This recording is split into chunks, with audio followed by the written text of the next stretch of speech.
천국 성인지요 이제 더는 참을 수 없다. 하야 하야 하야 하야 하여라. 예, 어서 오십시오. PYA님이네요. 오늘 처음 뵙 돌베개님 오랜만에 뵙겠습니다. 어서 오세요. 2014년 4월 16일 7시간 동안 너는 예, 어서 오십시오. 반갑습니다. 우리 아이들 그 원한을 풀어두리라. 하야 하야 하야 하야 하여라. 박근혜는 당장 하야 하여라. 하오 하오 하오 하오 시켜라. 박근혜를 하오 시켜라. 하야 하야 하야. 예, 어서 오세요. 반갑습니다. 네. 하야 하야 하야. 오랜만에 뵙죠? 다들 그동안 잘 지내셨습니까?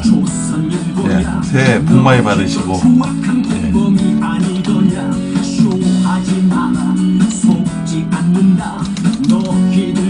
지금 저는 광고를 하고 있습니다.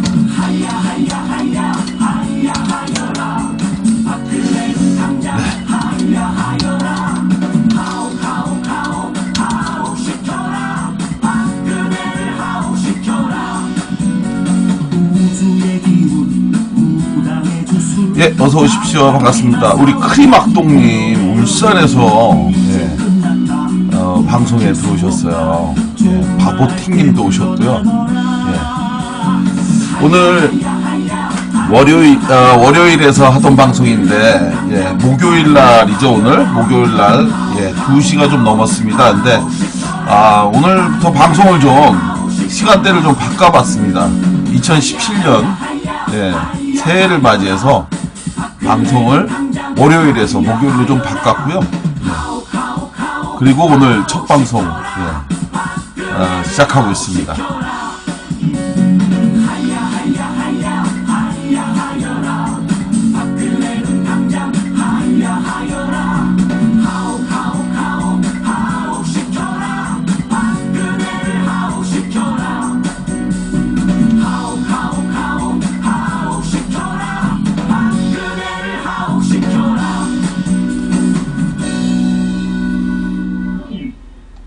네, 2017년 1월 5일 예, 아프리카 TV를 통해서 생방송으로 진행하고 있는 고상만의 뉴스 속 그 사건 오늘 34번째 방송일입니다. 그동안 방송을 하고 있는데 방송을 못 보셨는지를 알고 물어보시는 분들이 적지 않았어요. 근데 뭐 오늘 이제 좀 이따가 방송 들어오시면서 계속 또 여쭤보실 것 같긴 한데 그동안 굉장히 많이 바빴어요. 제가 하는 일이 너무 많아갖고 방송 시간을 좀 바꿔보려고 하다가 요즘 이제 최근에 연극 이등병의 엄마 예, 단열0416님 어서 오십시오. 반갑습니다. 연극 이등병의 엄마를 제가 만들기 위해서 12월 1일부터 스토리 펀딩을 시작을 하고 있잖아요. 그래서 그거 준비하고 일주일에 제가 2개 또 내지는 3개씩 그 기사를 쓰다 보니까 기사 쓰고 뭐 또 김용민 브리핑 방송도 제가 또 해야 되고 또 그 사이에 연극 이등병의 엄마와 관련해 갖고 언론 인터뷰가 굉장히 많이 들어왔었어요. 그래서 뭐 한겨레 21이라든지 여러 또 오마이뉴스도 하고 있고요. 그리고 또 방송국도 좀 했었고 교통방송도 좀 했고요. 여러 군데 하고 이제 인터뷰하다 보니까 도저히 방송할 시간이 나오질 않아갖고 고생 많이 했습니다. 크림악동님 잘생긴 고반장님 하이요. 예, 역시 크림악동님도 만만치 않아요. 네, 단열공사님 고맙습니다. 안녕하세요. 호로간 메뚜기님도 오시고 우리 세댁 지콩콩님도 방금 막 들어오셨네요. 반갑습니다. 이 뒤로 지금 뒤로 뉴스 속 그 사건 이렇게 그 광고판이 2개가 있습니다. 이 2개는 우리 열혈곰탱님 열혈곰탱님께서 후원해 주셔갖고 지금 만든 건데요.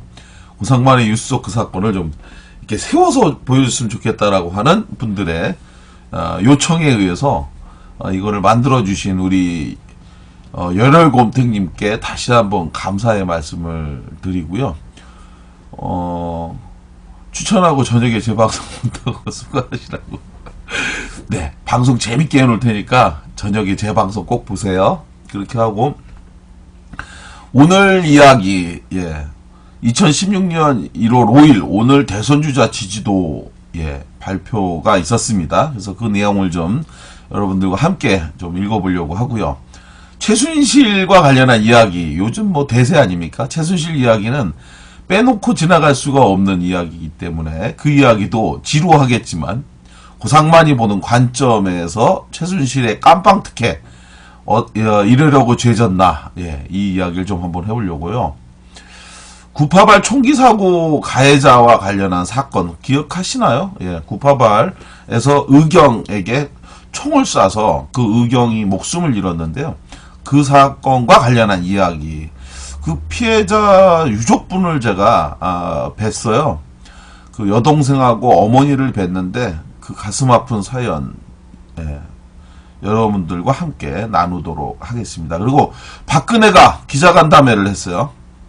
박근혜가 1월 1일에 긴급 기자간담회, 본인은 이제 긴급 기자간담회라고 얘기했지만 우리가 볼 때는 반칙 기자간담회라고 보입니다.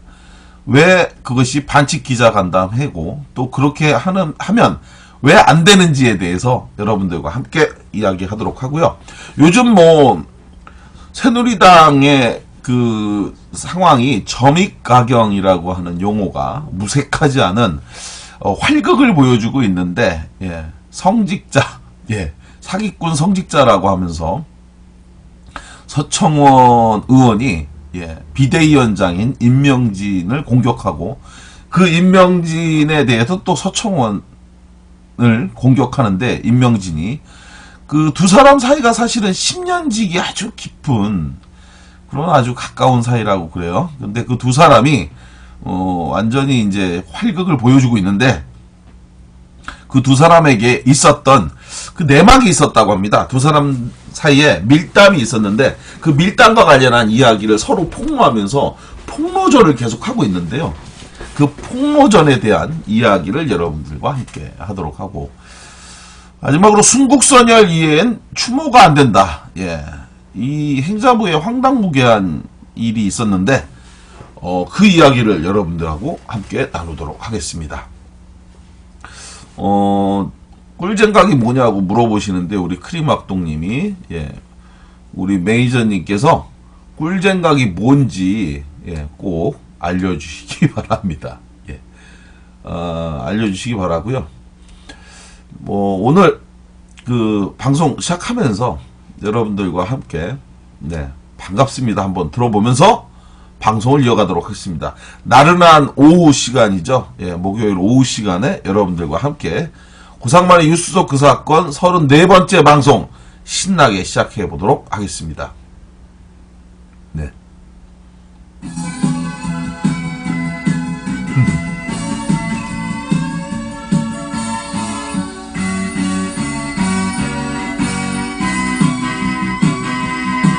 로덴빌님, 어서 오십시오. 반갑습니다.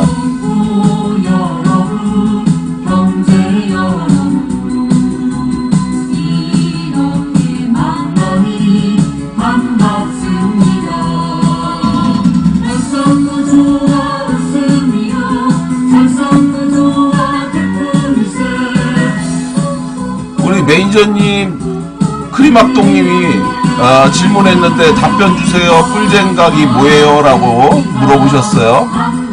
답변 주시도록 하고요. 오분도님 어서 오십시오. 반갑습니다.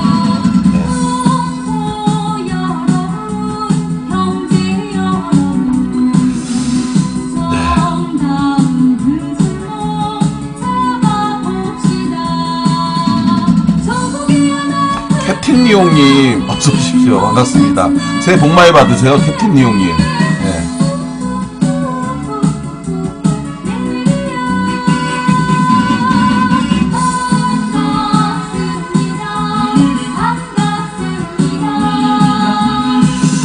올해 그 겨울은 올해 겨울은 정말 겨울 같지 않아요. 날이 굉장히 따뜻하다고 얘기해야 되나, 춥지 않다고 얘기해야 되나. 물론 저녁이 되면 좀 찬바람이 많이 나긴 하는데 진짜 겨울답지 않게 너무 춥지 않은 것도 사실은 벌레가 죽지 않아 갖고 그래서 또 다음에 농사에 어려움이 있다 이런 이야기가 있는데 어떨지 모르겠어요.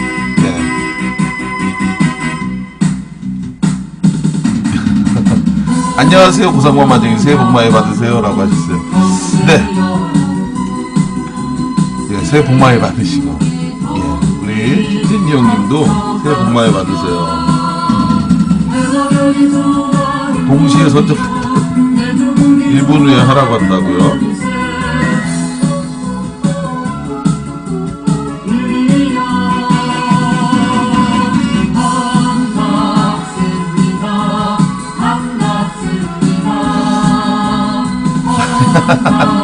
저희가 작년에 뵀죠.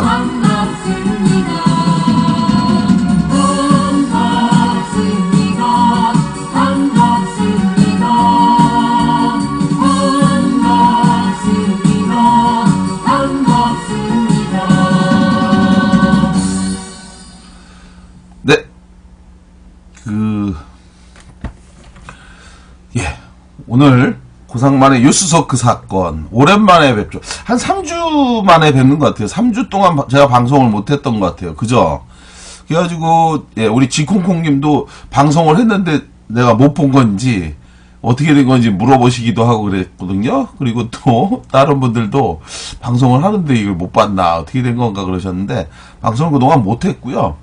너무 바빠갖고 너무 바빠서 원래는 이제 월요일 날 하다가, 여러분 어떠세요? 월요일 날 하다가, 이제 앞으로는 목요일 날로, 오늘로, 목요일 날 2시로 바꾸려고 그럽니다. 월요일 날 방송을 하면 첫날은, 매주 첫날, 월요일은 왠지 마음도 바쁘고, 그런데 그 시간에 이제 방송 보는 게 쉽지 않다라고 하는 분들도 많이 계시고, 그래서요, 날짜, 요일을 좀 바꿔볼까, 이렇게 생각을 하고요.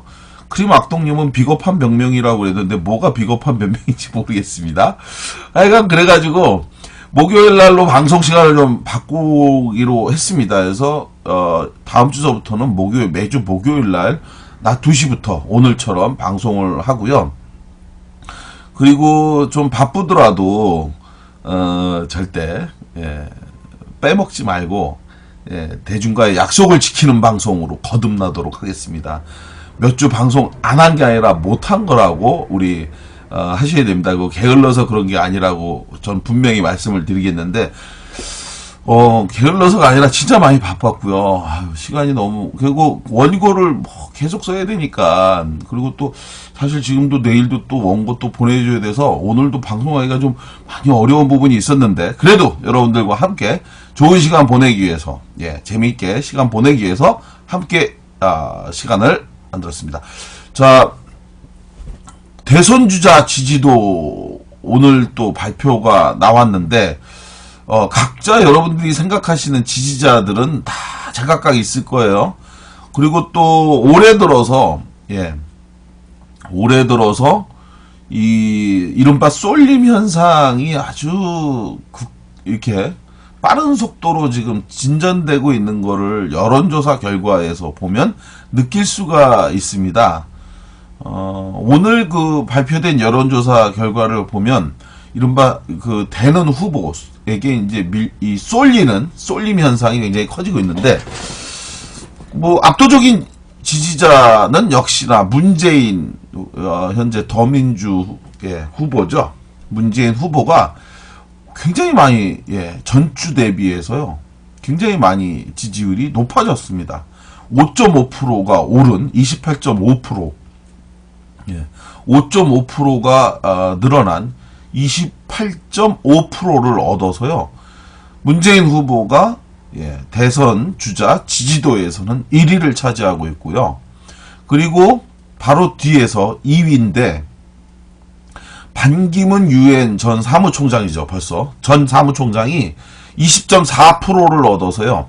그래서 2위를 차지하고 있는데, 이는 전주에 대비하면 문재인 후보가 5.5%가 늘어난 데 반해 반기문은 3.1%가 오히려 줄어든 20.4%. 아마 이렇게 격차가 벌어지는 것. 일단 5.5%가 문재인 후보는 늘었고 반기문 후보는 3.1%가 줄었으니까 이거 자체만으로도 8.6%죠. 8.6%가 차이가 나는 건데 이게 이제 굉장히 이제 반기문에 대한 검증의 과정으로 이제 접어들면서 많이 좀 퇴색한 것이 아닌가 이렇게 보이고요. 이재명 시장이 3위를 차지하고 있습니다. 근데 이재명 시장은 이제 상승세에서 약간 하강 또 정체 국면 이렇게 볼 수 있을 것 같아요. 전주 대비 1%가 내려앉은 10.2%인데 아마 이건 이재명 시장님에 대해서 다른 의도가 있는 건 아닌 것 같고 다만 쏠림 현상, 문재인 후보에 대해서 이제 쏠림 현상이 극대화 되면서 그러면서 정체 국면으로 가지 않는 건가 이렇게 정체 국면으로 간다 이렇게 보여지고 있고요. 이 부분과 관련해서 이재명 시장은 뭔가 새로운 모뎀텀을 만들어야 될 것 같아요.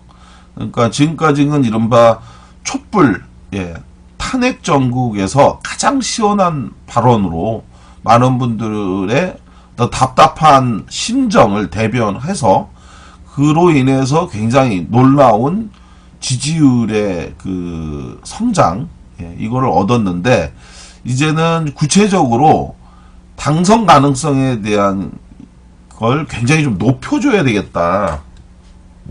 이제 이분이 가능성 있는 후보라고 하는 점은 분명한데 그런데 실제로 당선까지 가능할 거냐라고 하는 부분에서는 이분이 지지자들에게 또는 지지할 성향과 의사를 갖고 있는 사람들한테 확인을 시켜줘야 될 것 같습니다. 근데 다행히 지금 보니까 이재명 시장 이 캠프에 현역 국회의원들이 점차적으로 지금 거기에 함께 하고 있는 걸로 어제 오늘 계속 이제 확인이 되고 있어요. 국회에서 국회의원들이 일단 그 진영 캠프에서 함께하는 것은 정보를 취합할 수 있다는 점도 좋고요. 또 대중적인 그 지역의 지지 기반을 자기네한테 끌고 올 수 있다는 측면에서도 보면 굉장히 큰 힘이 되는 거거든요.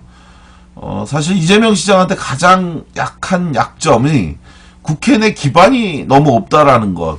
이것 때문에 사실은 늘 어려움이 있었는데 김영진 국회의원, 민주당 김영진 국회의원하고 재윤경 국회의원 비례대표죠.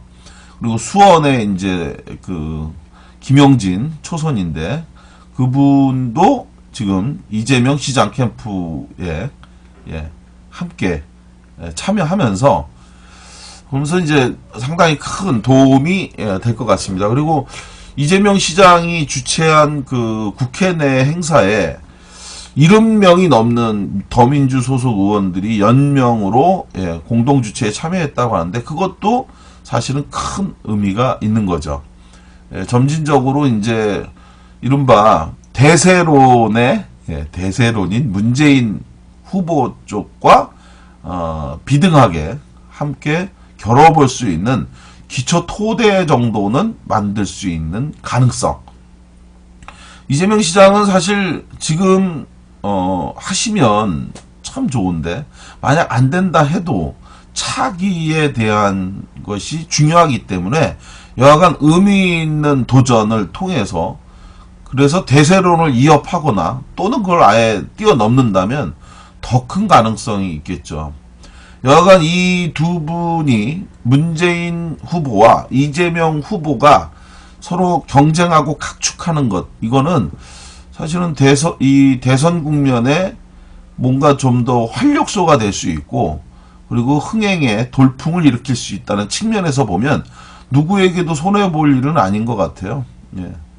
그리고 무엇보다 중요한 것은 정권 교체이기 때문에 경쟁력 있는 후보가 민주적 절차를 거쳐서 합리적으로 선택될 수 있다면 무엇을 해도 좋다라고 저는 생각을 합니다. 그래서 이재명 시장이 조금 더 각축을 할 수 있는 기본 토대를 잘 구축하고 만들면 좋겠다. 그걸 통해서 문재인 대선 후보로서 이분이 일방적으로 혼자 독주하면 마라톤도 그렇고요. 야구 좋아하시죠? 야구. 여러분 옛날엔 야구 보러 야구장도 많이 갔었는데 바빠서 못 갔습니다. 요즘은. 근데 야구장 가서도 일방적으로 너무 제가 LG 트윈스를 좋아하는데 일방적으로 LG 트윈스가 너무 이겨버리도 재미가 없어요. 어느 정도 좀 이렇게 좀 비슷하게 게임이 이루어지다가 그러다가 막판에 이제 이겨버려야 더 재밌지. 너무 처음부터 원사이드하게 이겨버리면 누가 좋아하겠어요. 자, 네 번째 지지도 뭐 안철수 후보. 그러니까 그 늘 3위로 이렇게 안착돼 있는 걸로 사람들한테 비춰졌는데 근데 안철수 후보가 완전히 가라앉아 버렸어요, 지금. 가라앉았고 전주 대비 0.8%가 또 빠져갖고 6.7%인데 안철수 후보가 다시 일어설 가능성이 있을지에 대해서 저는 확신하기가 어려운 부분이 있습니다.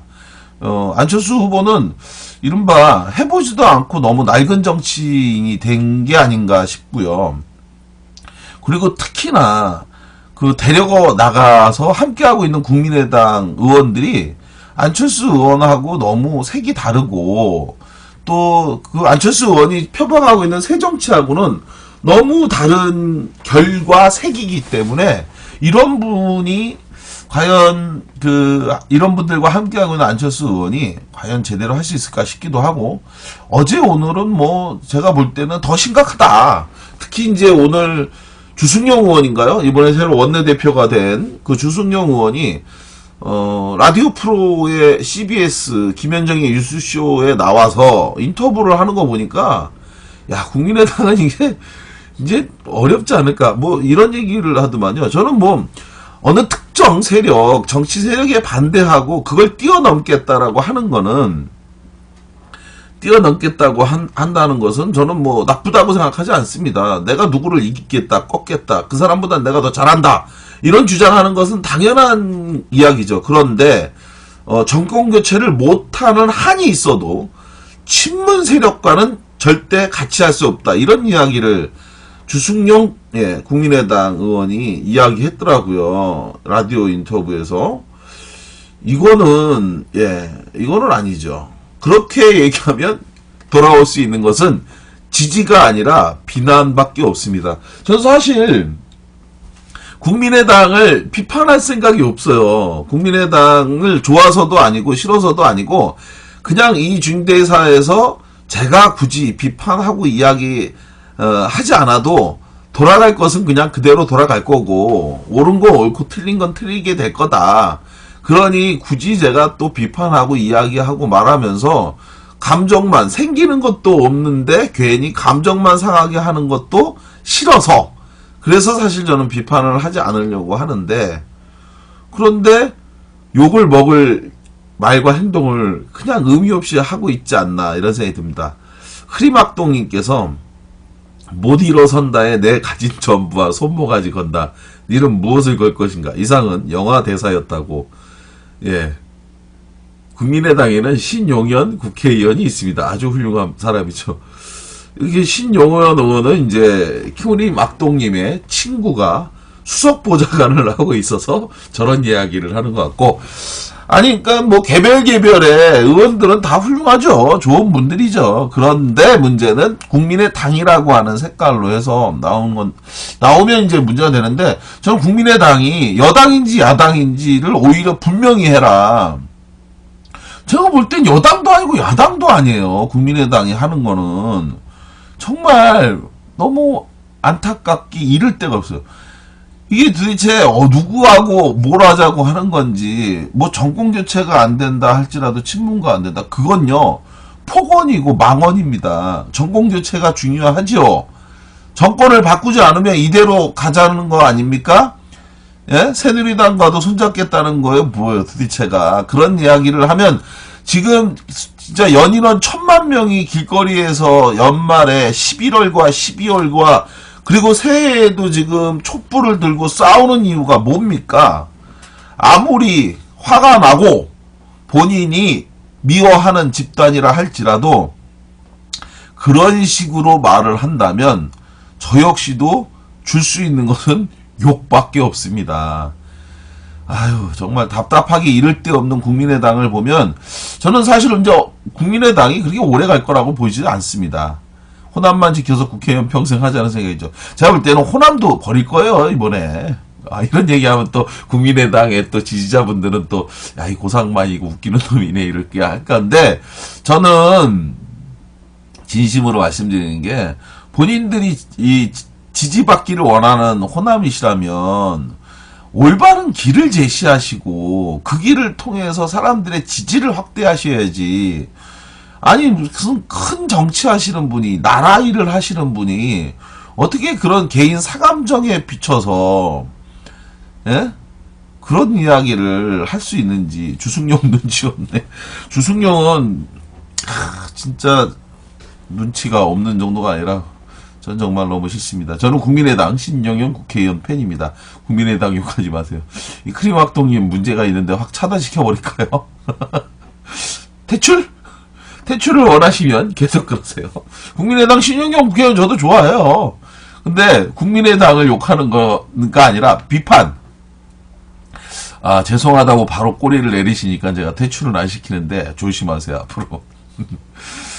자, 잠재 정당 지지도, 다시는 안 그런다는데, 제가 볼 때 또 할 것 같아요, 이분은. 자, 잠재 정당 지지도를 좀 살펴보도록 하겠습니다. 민주당이 쭉쭉 올라가고 있어요, 지금 지지율이. 상당히 의미 있어요. 민주당 38.4%, 전주 대비 4.7%가 올랐어요, 민주당에서.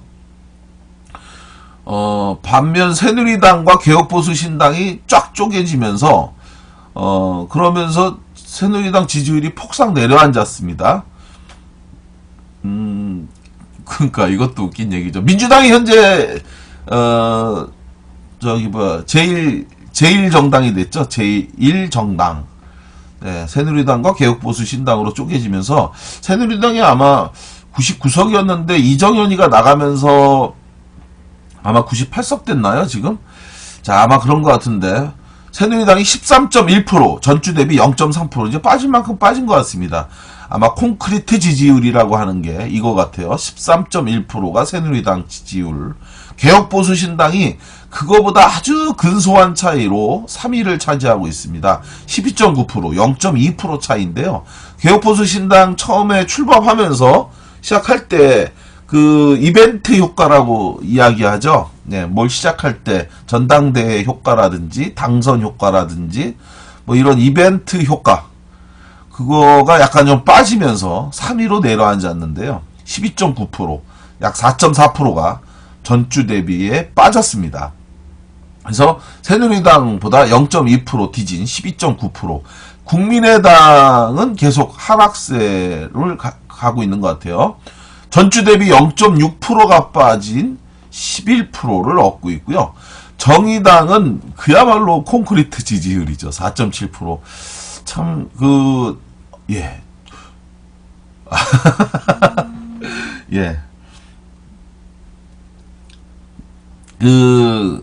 정의당 지지율이 사실은 더 올라야 되는데, 계속 4%에서 6% 사이를 넘나 들어가는 것 같습니다.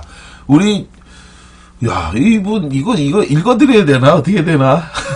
134번째로 팬클럽으로 가입을 해주신 분이신데, 너무 고맙습니다. 그런데, 아이디가 읽어드리기가 참 민망한데, 조시 큰 이몽방님이라고. 읽기 싫었는데, 정말, 그죠? 아이디 이거 하시면 안 될 것 같아. 조시 큰 이몽박이라고 합니다. 캡틴니용님, 안타깝네요, 정의당. 정의당이 좀 수권정당으로서 지지를, 좀 이렇게 좀 넓힐 수 있는 뭔가 확대가 좀 필요할 것 같아요. 사실은 이제 굉장히 정책도 좋고 또 의원 한 분 한 분의 성향이나 이런 부분 말할 것도 없는데, 그런데 왜 이렇게 이른바 과거에 그 통합진보당만큼의 이것도 안 되는지 너무 안타까운 부분이 많이 있습니다. 그래서 그런 부분과 관련해서 좀 새롭게 좀 늘어나는 이런 좀 모습을 좀 봤으면 좋겠다, 이런 생각을 가지고 있습니다. 크리막동님께서 이 문자를 통해서 제가 방금 읽어드린 내용을 지금 다시 올려주고 있는데, 하트 표시, 이게 이제 문재인이죠. 문재인만 하트로 나오네요. 그죠? 카톡으로 이야기가 되고 있습니다. 자, 다음 이야기로 이어가도록 하겠습니다. 박근혜가 긴급 기자간담회를 했어요. 긴급 기자간담회를 하면서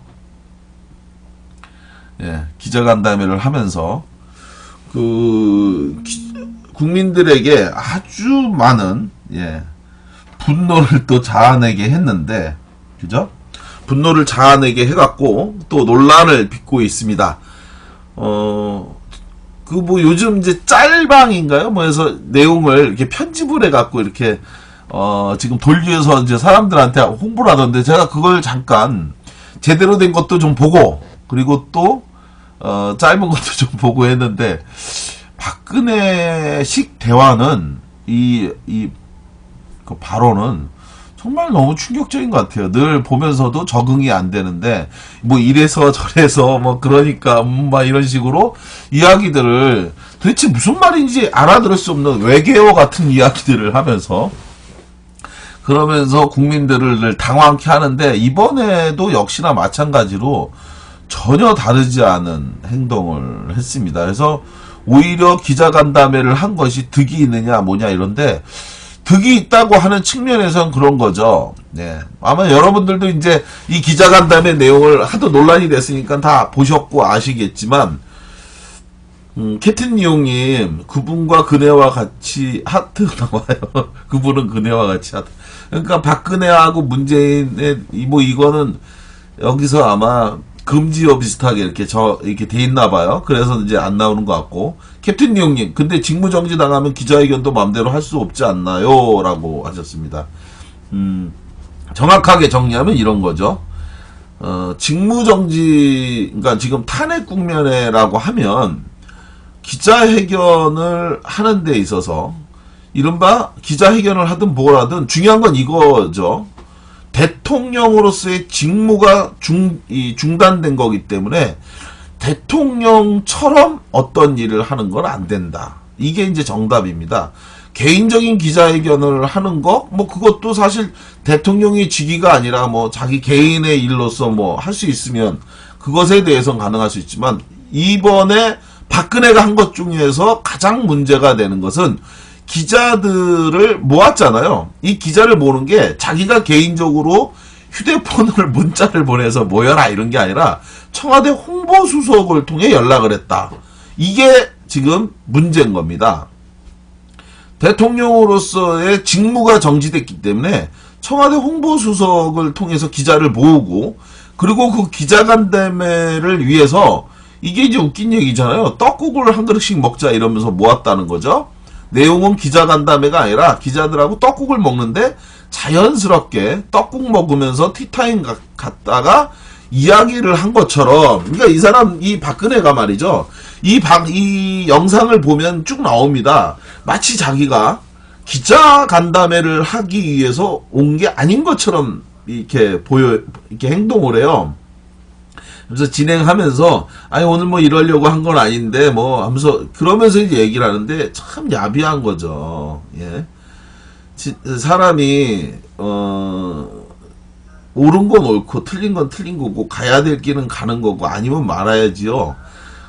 국민을 속이고, 거짓말을 하고, 뻔히 다 보이는 수를 써가면서, 그러면서 이 국민을 교묘하게 이렇게, 왜곡하는 행위를 하는 건 안 되는 겁니다. 명확하게 기자간담회, 기자 모아놓고 자기 억울한 이야기 하겠다라고 하면서 해놓곤, 그래놓고서 무슨 떡국 모임을 한다고 해갖고 기자들 모아놓고선 사기치고 말이죠. 야, 크림악동님 대단하십니다. 복사할 수가 없어서 전부 워드로 쳐갖고 지지도 내용을 다 올려놨어요. 이런 훌륭한 분에게 와 정말 새해부터 진짜 훌륭하십니다. 고맙습니다. 크림악동님 복 받으셔서 나중에 국회의원 되시기를 기대하겠습니다. 국회의원 되셔갖고 나라를 바꿔주실 것으로 기대하겠습니다. 그런데 이렇게 홍보수석을 통해서 기자들을 모았고요. 두 번째는 그 기자들에게 예산을 쓰면서 점심 대접을 한 것, 그리고 그걸 통해서 비서진을 통해서 기자간담회를 준비한 행위와 이 모든 게 바로 헌법에 위배되는 직무행위다. 헌법 제65조 3항에는 탄핵 소추의 의결을 받은 자는 탄핵 심판이 있을 때까지 그 권한 행사가 정지된다라고 규정하고 있는데, 그런데도 불구하고 배성래 홍보수석을 지휘해서 기자들 모으고 비서관을 지휘하여 이 떡국하고 이런 예산을 써가면서 오찬을 준비했고, 그렇게 해갖고 이루어진 이 기자간담회는 정말 이건 국민에 대한 도전이고요. 그리고 또 헌법에 대한 도전입니다. 그래서 사실은 이 모든 것을 일체 모든 행위, 예컨대 뭐 단체 산업 현장 등 방문 행위하는 거, 준공식, 공식 만찬 뭐 이런 거에도 참석해서는 안 되고, 탄핵 소추 의결 결과가 나올 때까지, 헌법재판소에서 나올 때까지 있어야 된다. 그런데 이걸 위반한 거죠. 이런 박근혜의 행위가 결국은 국헌을 문란하게 해서, 그죠? 그래서 이제 탄핵 소추를 받은 건데, 이제 또 탄핵이 된 상황에서도 또 헌법을 위반하는 행위를 한 겁니다. 그래서 이것 자체도 또 하나의 헌법 위반 행위다라고 하는 게 이 법조인들의 일치된 의견입니다. 그런데 이 상황에서 한번 해봤는데 이 재밌나 봐요, 박근혜가. 재미있나 봐요. 사람들은 이제 우리 크림악동님 촛불에 휘발유를 뿌리고 있다고 했는데, 이게 하고 난 다음에 이른바 보수층이라고 얘기하는 사람들의 지지율을 그래서 끌어올려 갖고, 그래서 자기네가 뭔가 나쁘지 않은 결과를 얻는 거다, 이렇게 이제 주장을 하는 것 같은데, 그렇게 해서 이른바 이제 4%짜리가 5%나 6%짜리가 되고 싶은가 봐요. 그런데 그렇게 해서 얻을 수 있는 지지는 결국 박사모 같은 이런 집단이겠죠. 어버이 연합이니 엄마부대니 별별 또라이 이상한 수구 꼴통 집단들, 이런 집단들의 지지를 다시 끌어모아서 한번 어떻게 해보겠다, 이런 취지인 것 같은데, 이게 대한민국 대통령의 상식적인 판단이라고 할 수 있는지, 그렇게 해서 또 얻을 수 있는 것은 욕밖에 없을 것 같은데요. 그런데 더 웃긴 얘기가 하나 더 있습니다. 그렇게 해서 이제 자기 딴에는 이게 사람들에게 자기가 할 말 다 했고, 또 재미있는 여론조사, 여론 플레이다라고 판단을 했는지 2차 간담회를 하기 위해서 준비를 했답니다. 그래서 한 9일날 이거를 하겠다라고, 9일날 하려고, 동영상에 선물한 열혈팬 명주나무님이 대화방에 참여하셨다고. 어서 오시죠, 명주나무님. 2차 간담회를 하려고 준비를 했답니다. 또, 앞서 이것도 위반이었는데 또 하려고 했는데, 다행히 이것 때문에 이제 국민적 비난이 엄청 커졌잖아요. 저도 이제 페북에다가 그 글을 썼는데, 기자들이 정말 이 제정신이냐 가갖고, 특히나 그 박근혜 이 옆쪽에 이 턱이 좀 긴 어디 매체 기자인지 모르는데 그 사람이 주로 대부분의 말을 하던데, 저는 그 사람 보면서 너무 실망했습니다. 원래 기자들에 대해서 그 정의로운 기자들도 많지만 그렇지 않은 기자들도 많기 때문에 큰 기대가 없지만 정말 그 사람은 이상하더라고요. 박근혜한테 내내 뭐랄까요? 잘 보이기 위해서 정말 열심히 노력하는 걸 보면서 기자가 국민이 묻고 싶은 정말 그런 자리에 원래는 안 가는 게 맞는 거죠. 그거는 행위가 잘못된 불법 행위다.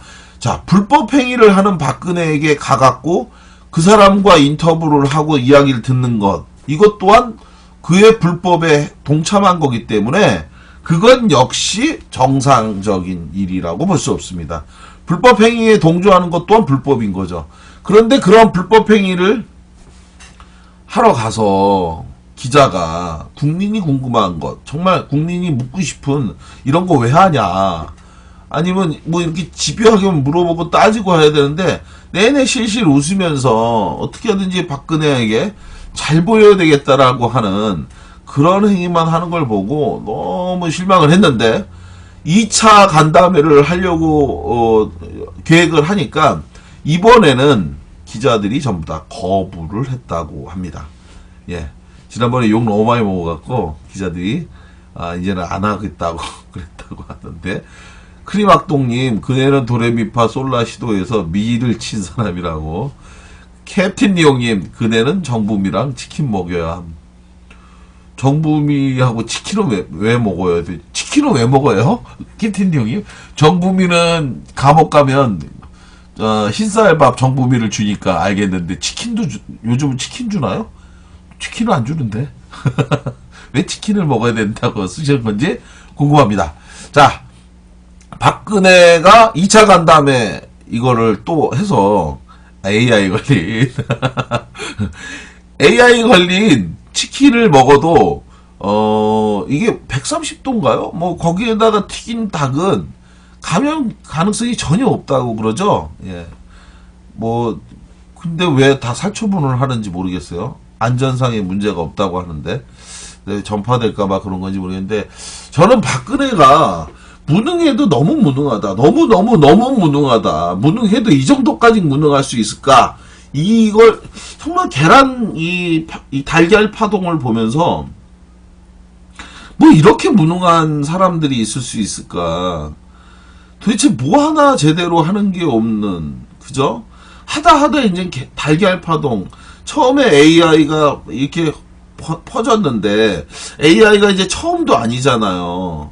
어떻게 매번 겨울마다 이런 일이 반복될 수 있는지, 그리고 또 이런 일이 이렇게 됐으면 초기에 좀 대응을 제대로 하는 무슨 매뉴얼 같은 것도 없는 건지, 이렇게 국민들에게 매번 똑같은 일로 똑같은 고통을 안겨주고, 그리고 동물도 그렇죠. 예? 닭도 그냥 다 살처분이라고 하는 그런 끔찍한 일을 매번 왜 봐야 되는지 또 좀 그렇지 않아요? 옛날에 제가 뭐 그렇게 오래 산 건 아니지만, 아니 저 어렸을 때는 뭐 AI니 뭐 이런 살처분이 이런 거 한 번도 못 들어봤는데 언젠가부터 이런 병이 돌기 시작했는데 그게 꽤 오래됐을 거예요. 그죠? 겨울이면 이렇게 되니까.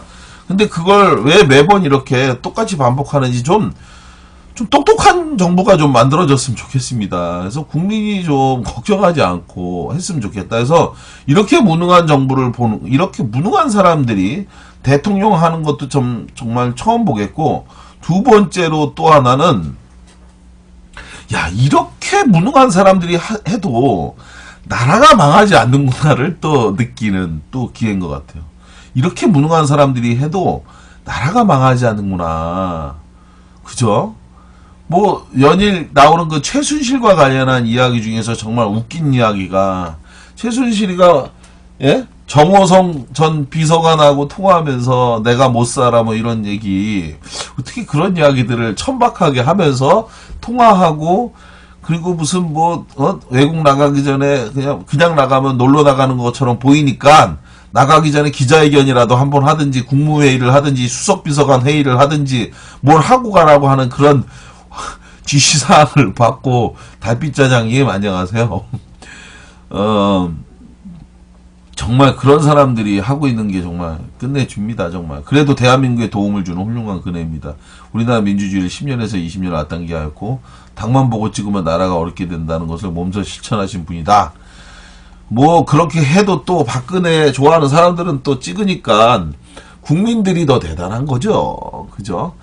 하여간 이런 박근혜가 계속해서 불법행위를 하는데 빠른 시간 내에 이 박근혜에 대해서 탄핵 심판이 의결되기를 촉구하고 기대합니다. 올해 이제 저한테 문자를 많이 보내주셨어요. 문자 보내면서 이분들이 하신 얘기가 뭐냐, 작년에 못다 이룬 꿈을 꼭 올해 이루시기를 바란다라고 했는데, 작년에 못다 이룬 꿈 중에 하나는, 가장 큰 꿈 중에 하나는 박근혜 탄핵이었습니다. 그런데 그 탄핵 올해 빠른 시간 내에 좀 이루어져서, 그래서 박근혜가 감옥에 가는 그 모습을 꼭 보고 싶습니다. 박근혜가 정말 해서는 안 될 이 나라를 완전히 엉망으로 했는데, 그런데 박근혜가 이렇게 자신감을 가진 거, 자신감을 갖고 불법행위를 할 수 있었던 것, 저는 이거의 원천의 힘은 바로 이명박이라고 생각을 합니다. 이명박이가 5년간 이루었던 이 4대강 완전히 우리나라 온 물을 다 썩게 만들었고, 녹조 라떼, 다 썩은 물을 만들었잖아요. 그리고 자원외교로 인해서 우리나라의 이 알토란 같은 기업들이 사실은 다 빈 껍데기가 돼 있다라고 하는 건 아는 사람들은 다 아는 이야기죠. 방산비리, 진짜 우리나라 국가 예산의 10분의 1을 쓰고 있는 국방부가 전부 다 이건 뭐 총알 뚫리는 방탄조끼, 철모, USB, 통영함, 전부 다 이런 비리를 저질렀음에도 불구하고 이명박이 처벌을 받지 않고 있다는 점. 이명박도 그 정도로 해쳐먹고도 처벌받지 않으니 나도 꺼리낌 없이 해먹어도 된다. 저는 이렇게 자신감을 갖게 된 것 아닐까. 그래서 박근혜도 이명박을 처벌하지 않았고, 그러니 나도 처벌받지 않겠지라고 생각한다고 저는 봅니다. 따라서 국가 대청소론, 국가 대개조론, 무엇이 되든 간에 저는 반드시 이명박과 박근혜 10년, 지금 9년이죠. 요 기간 동안에 도대체 무슨 일이 있었고 어떻게 나라를 갈기갈기 뜯어먹었는지 이걸 밝힐 수 있는 그러한 정치 세력이 다음 차기 정권의 리더가 되어야 한다. 정말 국민들이 목숨 걸고 고생하면서 정권 바꿔놨더니 자기네들끼리 이제 정치보복은 없다. 사이좋게 지내면서 잘해보자. 이런 거 하면 안 됩니다. 국민을 이용하려고 하면 안 됩니다.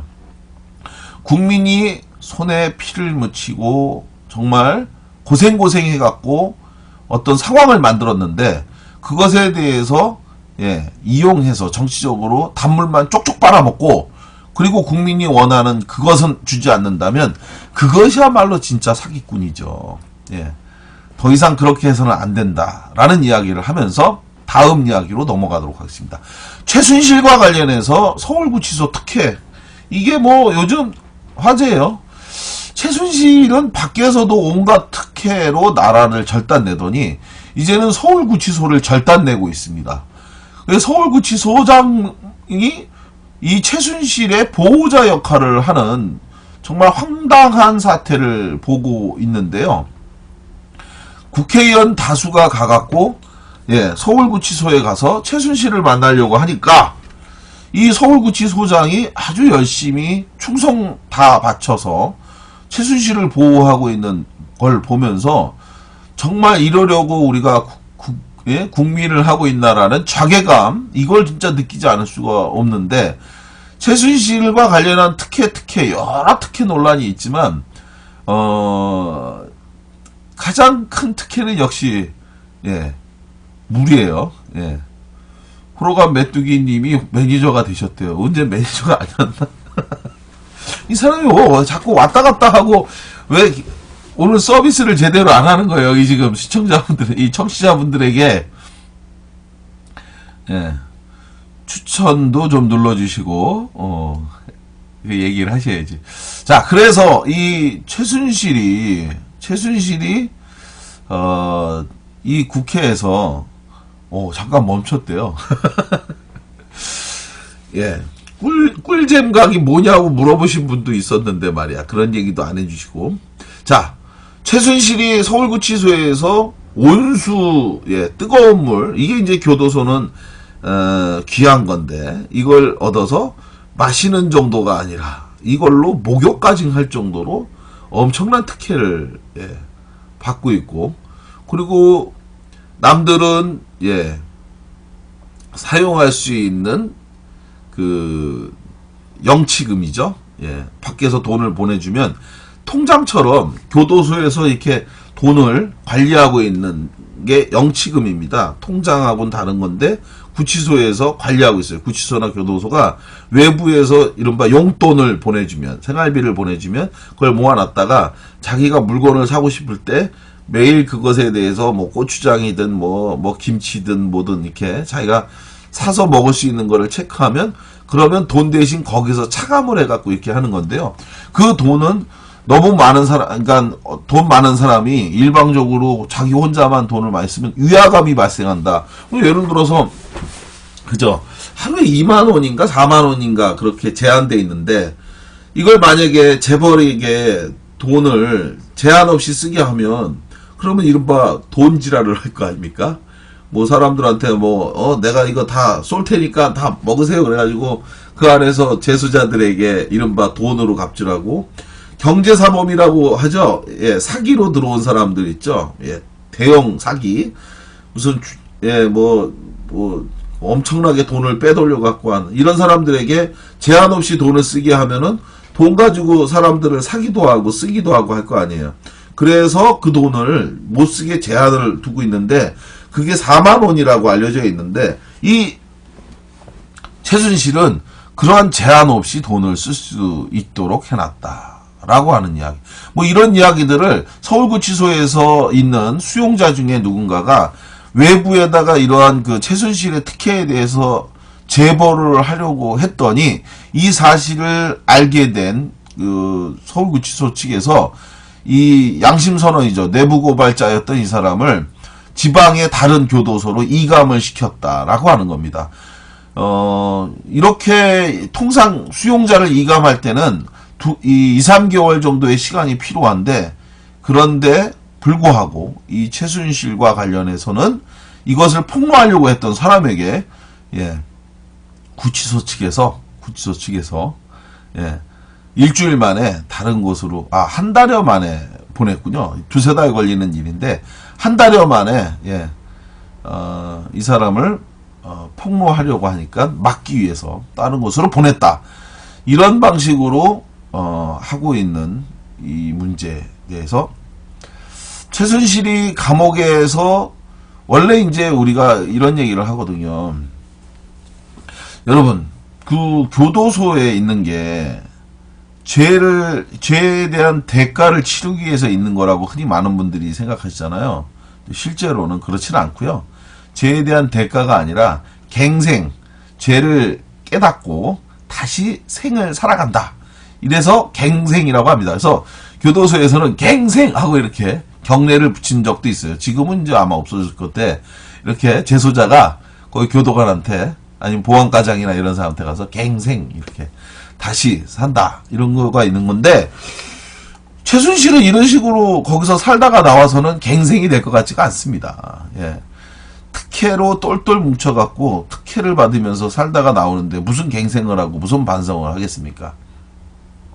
더군다나 그 딸인 정유라를 이제 또 들고 온다고 하는데, 정유라와 최순실이 교도소에서 각각 갱생이 아니라 특혜를 여전히 받으면서, 사회에서는 사회적 특혜, 그리고 교도소에서는 교도소 특혜를 계속 이어간다면, 그거야말로 정말 아주 나쁜 일이라고 생각을 해요. 그래서 그런 부분과 관련해서 반드시 이 사람이 처벌을 받아야 된다.